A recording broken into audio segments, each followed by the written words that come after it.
கோட்டைக்குள்ள குரவ குத்துட்டு சொல்லிட்டு நடுநிசையில கூட்டம் போடுறாங்க.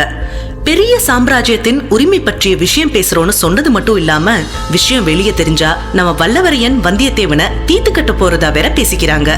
கதை சூடு பிடிக்க ஆரம்பிக்குதோ. அத்தியாயம் 7. சிரிப்பும் கொதிப்பும். நடுநிசையில நடக்கிற ரகசிய கூட்டத்துல தூண் பின்பக்கமா மறைஞ்சு ஒரு கண்ணு ரகசிய கூட்டத்துல பேசுற விஷயங்களையும் மறு கண்ணு மதில் சுவர் மேல ஒளிஞ்சிட்டு நடக்கிறது எல்லாத்தையும் கவனிச்சிட்டு இருந்த ஆழ்வார்க்கடியான் மேலேயும் இருந்தது நம்ம வந்தியத்தேவனுக்கு. அரசுரிமை பத்தி பழுவேட்டரையரோட வார்த்தைகளை கேட்டதும் வந்தியத்தேவன் உடனே ஒரு முடிவுக்கு வந்தான். அரசுரிமை பத்தி இவங்க பேசுறதா? அதை பத்தி பேச இவங்க யாரு?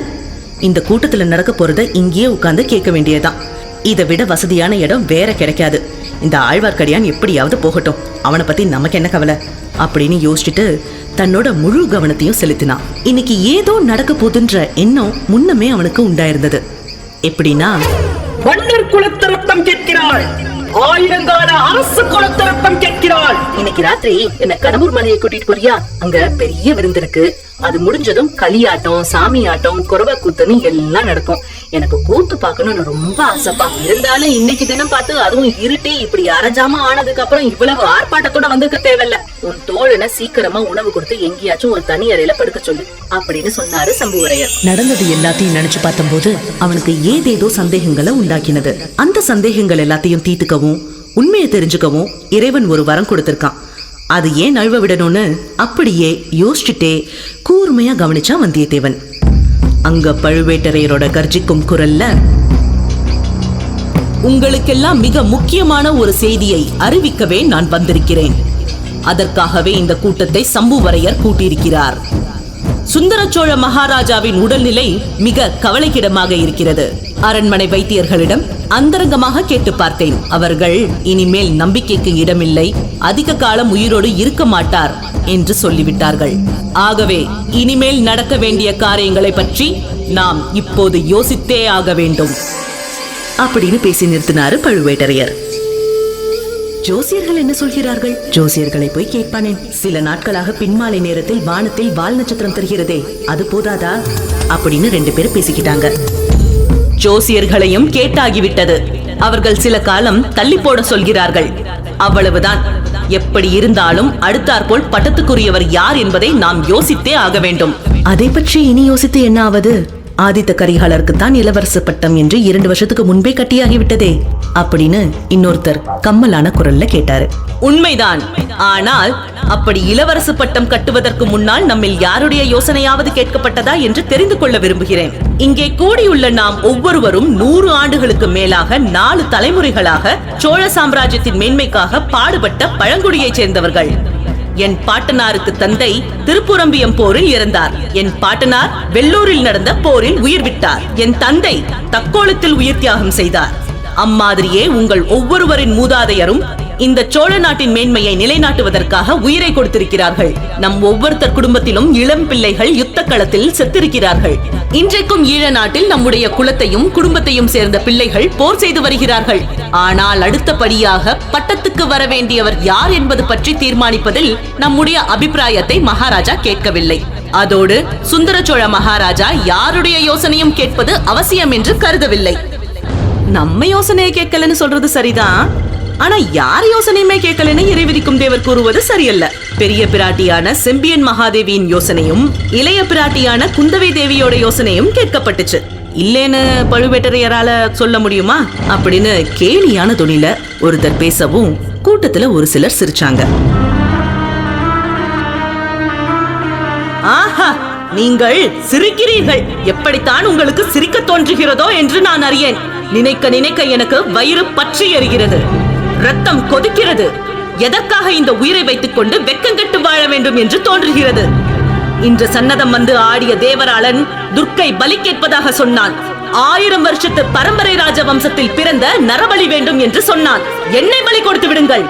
என்னுடைய குலம் 1000 ஆண்டுகளுக்கும் தொன்மையானது. நீங்கள் ஒவ்வொருவரும் உங்கள் கத்தியினால் என் கழுத்தை ஒரு கோடு போட்டு பலி கொடுத்து விடுங்கள். அன்னை துர்க்கையும் திருப்தி அடைவாள், என் ஆத்மாவும் சாந்தி அடையும் அப்படின்னு ஆவேசமா சன்னதக்காரனை போல வெறிக்கொண்ட குரல்ல பேசி பழுவேட்டரையர் நிறுத்தினாரு. கொஞ்ச நேரம் மௌனமா இருந்தது. அந்த காத்துல கோட்டை சுவருக்கு வெளியே உள்ள மரங்களும் ஆடி அலையிற மர்ம சத்தமும் கேட்டுச்சு. ஏதோ தெரியாதனமா பேசிட்ட பேச்சையும் அதனால விளைஞ்ச சிரிப்பையும் பழுவூர் மன்னர் பொறுத்துக்கணும். நீங்க எங்களுடைய இணையில்லா தலைவர். நீங்க இட்ட கட்டளையை நிறைவேற்ற இங்க உள்ள எல்லாரும் சம்மதிக்கிறோம். தயவு செஞ்சு மன்னிச்சிடுங்க அப்படின்னு சம்புவரையர் உணர்ச்சி பொங்க வருந்தி பேசினாரு. நானும் கொஞ்சம் பொறுமை இழந்து விட்டேன். அதற்காக நீங்கள் என்னை மன்னிக்க வேண்டும். ஒரு விஷயத்தை எண்ணி பாருங்கள். சரியாக இன்றைக்கு 100 ஆண்டுகளுக்கு முன்னால் விஜயாலய சோழர் முத்தரையர்களை முறியடித்து தஞ்சாவூரை கைப்பற்றினர். திருப்புரம்பியம் போரில் பல்லவ சயனத்துக்கு துணையாக நின்று மதுரை பாண்டியரின் படையை நிர்மூலமாக்கினர். அது முதல் சோழ சாம்ராஜ்யம் நாளுக்கு நாள் பெருகி விஸ்தரித்து வந்திருக்கிறது. காவேரி நதிக்கு கரையெடுத்த கரிகால் வளவர் காலத்திலே கூட சோழ சாம்ராஜ்யம் இவ்வளவு மகோன்னத்தை அடைந்தது கிடையாது. இன்றைக்கு தெற்கே குமரிமுனையிலிருந்து வடக்கே துங்கபத்திரை கிருஷ்ணை வரை சோழ சாம்ராஜ்யம் பறந்து விரிந்து கிடக்கிறது. பாண்டிய நாடு, நாஞ்சில் நாடு, யாருக்கும் இதுவரையில் வணங்காத சேர நாடு, தொண்டை மண்டலம், பாக்கி நாடு, கங்கம்பாடி, நுளம்பாடி, வைதும்பர் நாடு, சீட்லிப்பூ நாடு, பெரும்பானைப்பாடி, பொன்னி நதி உற்பத்தியாகும் குடகு நாடு ஆகிய இத்தனை நாடுகளும் சோழ சாம்ராஜ்யத்துக்கு அடங்கி கப்பம் செலுத்தி வருகின்றன. இவ்வளவு நாடுகளிலும் நம் சோழ நாட்டு புலிக்கொடி பறக்கிறது. தெற்கே ஈழமும் வடக்கே இரட்டை மண்டலமும் வேங்கியும் கூட இதற்குள் நமக்கு பணிந்திருக்க வேண்டும்.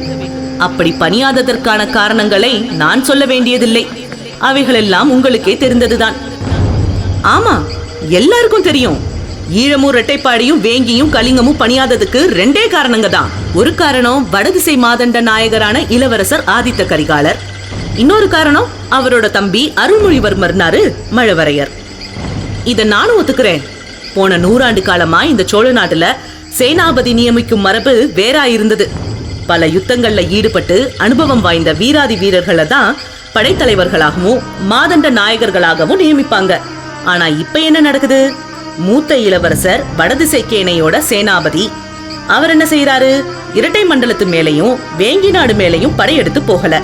காஞ்சிபுரத்துல உட்கார்ந்துட்டு பொன் மாளிகை கட்டிட்டு இருக்கிறாரு. வீர பெருங்குடியில பிறந்த வீராதி வீரர்களான உங்களை கேட்கிறேன், இதுக்கு முன்னாடி எந்த மன்னனாவது தான் வசிக்கிறதுக்காக பொன்னாலான மாளிகையை கட்டினதுண்டா? மதுரையையும் ஈழத்தையும் கொண்ட பராந்தக சக்கரவர்த்தி கூட தான் வசிப்பதற்குன்னு பொன் மாளிகை கட்டிக்கல. ஆனா இளவரசர் ஆதித்த கரிகாலர் தனக்காக காஞ்சிபுரத்துல பொன் மாளிகை கட்டியிருக்கிறாரு. பொன்னழச்ச அரண்மனை ரத்தினங்களையும் வைடூரியங்களையும் அந்த பொன் மாளிகை சுவர்ல பதிக்கிறாரு. கங்கம்பாடி, நுளம்பாடி, குடகு முதலிய நாடுகள்ல வெற்றி அடைஞ்சு கைப்பற்றி கொண்டு வந்த பொருட்கள்ல ஒரு செப்பு காசை கூட தலைநகர்ல பொக்கிஷ சாலைக்கு அவர் இதுவரை அனுப்பல. பொன் மாளிகை கட்டி முடிந்து விட்டதா? ஆம், முடிந்து விட்டது என்று என்னுடைய அந்தரங்க ஒற்றர்கள் மூலம் அறிந்தேன்.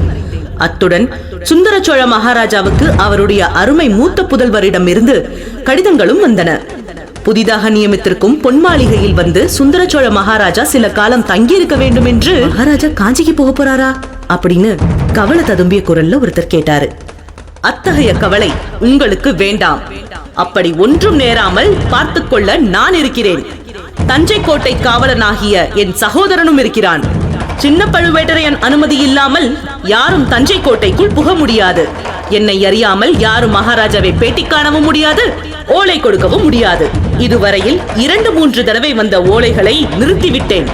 வாழ்க பழுவேட்டரையர்! வாழ்க பழுவூர் மன்னரின் சாணக்கிய தந்திரம்! வாழ்க அவர் வீரம்! இன்னும் கேளுங்கள். பட்டத்து இளவரசர் செய்யும் காரியங்களை காட்டிலும் ஈழத்தில் போர் நடத்த சென்றிருக்கும் இளவரசர் அருள்மொழிவர்மனின் காரியங்கள் மிக மிக விசித்திரமாயிருக்கின்றன. யுத்த தர்மத்தை பற்றி நாம் அறிந்திருப்பதென்ன? பரம்பரை பரம்பரையாக பல 100 ஆண்டுகளாக நம் முன்னோர்கள் கடைபிடித்து வந்திருப்பதென்ன? நம் நாட்டுப்படைகள் வேறு நாடுகளின் மீது படையெடுத்து சென்றால் நம் படைகளுக்கு வேண்டிய உணவுகளை அந்த வேற்று நாடுகளில் இருந்து சம்பாதித்துக் கொள்ள வேண்டும். அந்த நாடுகளில் கைப்பற்றும் பொருட்களை கொண்டே வீரர்களுக்கு ஊதியமும் கொடுக்க வேண்டும். மிகுந்த பொருளை தலைநகரில் உள்ள அரசாங்க பொக்கிஷத்துக்கு அனுப்பி வைக்க வேண்டும். ஆனால் இளவரசர் அருள்மொழிவர்மர் என்ன செய்கிறார்? ஈழ நாட்டில் உள்ள நம் போர் வீரர்களுக்கெல்லாம் இங்கிருந்து கப்பல்களில் உணவு அனுப்பி வைக்க வேண்டுமா? விந்தை விந்தை! அநியாயத்தை பொறுக்க முடியாது. கேட்டதே இல்லை. அந்த அதிசயமான காரியத்துக்கு இளவரசர் அருள்மொழிவர்மர் கூறும் காரணத்தையும் கேட்டு வையுங்கள். படையெடுத்து சென்ற நாட்டில் நம் வீரர்களுக்கு வேண்டிய உணவுப் பொருட்களை சம்பாதிப்பது என்றால் அங்குள்ள குடிமக்களின் அதிருப்திக்கு உள்ளாக நேரிடுமாம். ஈழத்து அரச குலத்தாரோடு நமக்கு சண்டையே தவிர ஈழத்து மக்களோடு எவ்வித சண்டையும் இல்லையாம். ஆகையால் பணமும் உணவும் இங்கிருந்து அனுப்ப வேண்டுமாம். அதனால் விளையும் விபரீதத்தையும் கேளுங்கள். 2 இளவரசர்களுக்கும் சேர்த்து செய்யும் காரியங்களினால் தஞ்சை அரண்மனை தனப்பொக்கிஷமும் தானிய பண்டாரமும் அடிக்கடி மிக குறைந்து போகின்றன. உங்களுக்கெல்லாம் அதிக வரி போட்டு வசூலிக்கும் நிர்பந்தம் எனக்கு ஏற்படுகிறது. இதற்காகத்தான் என்னை இறை அதிகாரியாக நியமித்திருக்கிறார்களா? சோழ நாட்டின் மேன்மையே முக்கியம் என்று நான் நினைக்காமல் இருந்திருந்தால் எப்பொழுதோ இப்பதவியை விட்டு தொலைத்திருப்பேன். கூடவே கூடாது. தங்கள் இப்பதவியில் இருப்பதுதான் எங்களுக்கெல்லாம் பெரிய பாதுகாப்பு. இந்த முறைகேடான காரியங்களை பற்றி தாங்கள் மகாராஜாவிடம் சொல்லி பார்க்கவில்லையா? சொல்லாமல் என்ன, பல தடவை சொல்லியாகிவிட்டது. ஒவ்வொரு தடவையும் பெரிய பிராட்டியிடம் கேளுங்கள், இளைய பிராட்டியிடம் கேளுங்கள் என்றுதான் மறுமொழி வருகிறது.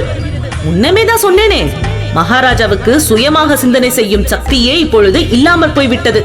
முக்கியமான காரியங்களில் நம்முடைய யோசனைகளை கேட்பதும் இல்லை. அவருடைய பெரியன்னை செம்பியன் மகாதேவியின் வாக்குத்தான் அவருக்கு தேவ வாக்கு. அடுத்தபடியாக அவருடைய செல்வகுமாரி குந்தவை பிராட்டியிடம் யோசனை கேட்க சொல்கிறார். ராஜ்ய சேவையில் தலைநரைத்து போன நானும் மற்ற அமைச்சர்களும் அந்த சின்னஞ்சிறு பெண்ணிடம் யோசனை கேட்பதற்கு போய் நிற்க வேண்டுமா?